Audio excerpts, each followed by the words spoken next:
अस्सलाम वालेकुम। मेरा नाम डॉक्टर उमैर है। मैं मेडिकल स्पेशलिस्ट हूँ और मैं जिन बीमारियों को डील करता हूँ उनमें शुगर, ब्लड प्रेशर, हेपेटाइटिस, मैदा जिगर और दीगर बीमारियाँ हैं। नाज़रीन, चंद दिन पहले एक पेशेंट मेरे पास आया। उसकी एज 35-36 साल के करीब थी और हिस्ट्री उसकी ये थी कि उसने चंद दिन पहले खुदकुशी की कोशिश की, सुसाइडल अटेम्प्ट की उस शख्स ने। तो अब वो मेरे पास आया हुआ था फॉर काउंसलिंग और इस चीज़ को दोबारा रिपीट ना करने के लिए और इसके ऊपर शर्मिंदा होके वो एक पॉइंट ऑफ व्यू या एक ओपिनियन लेने मेरे पास आया हुआ था। तो उस शख्स से मैंने जब डिटेल में बात की, उसकी हिस्ट्री ली, तो यकीन जानिए, बिलीव मी, कि उसकी सुसाइड की जो कोशिश थी उसकी कोई बड़ी वजह नहीं थी। वही आम हालात, वही घर की रूटीन, जो कि हर घर में मुश्किलात हैं, परेशानियां हैं, वही उसकी रीजंस थी। और उस शख्स ने इससे छुटकारे का वाहिद हल यही समझा कि भाई खुदकुशी कर लो, अपनी जान दे दो।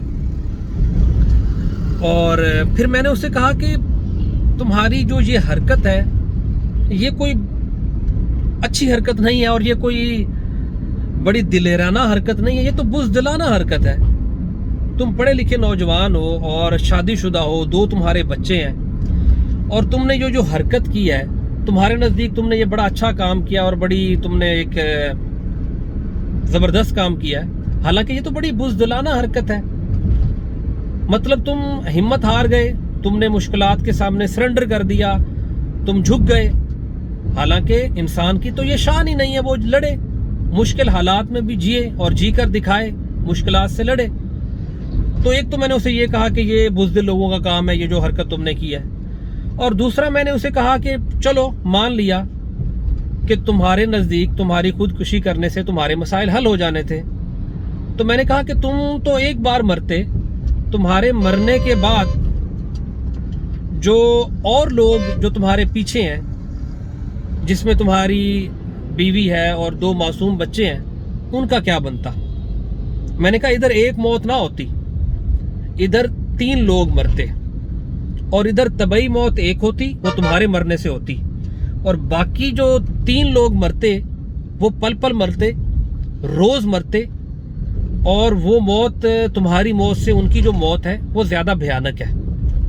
और अगर मैं वो फैज़ का जो एक बड़ा मशहूर शेर है कि मुझे क्या बुरा था मरना अगर एक बार होता, तो एक बार की मौत तो बड़ी आसान है, तुम मर जाते। लेकिन पीछे वाले लोग, जो तुम्हारा फैमिली है, जो तुम्हारे बच्चे हैं, वो तुम्हारे खातिर बार बार मरते, वो हर खुशी के लिए मरते, वो जीने की खातिर रोज रोज मरते। बाद में मुमकिन है उनका माली और वो चीज़ें तो शायद किसी तरह पूरी हो जाती, अल्लाह ने रिस्क का वादा किया, मिल जाता उनको। लेकिन क्या उनको वो बाप की शफकत, बाप का प्यार, बाप का एहसास, बाप जो एक प्रोटेक्शन देता है, क्या वो कोई और दे सकता है उन्हें?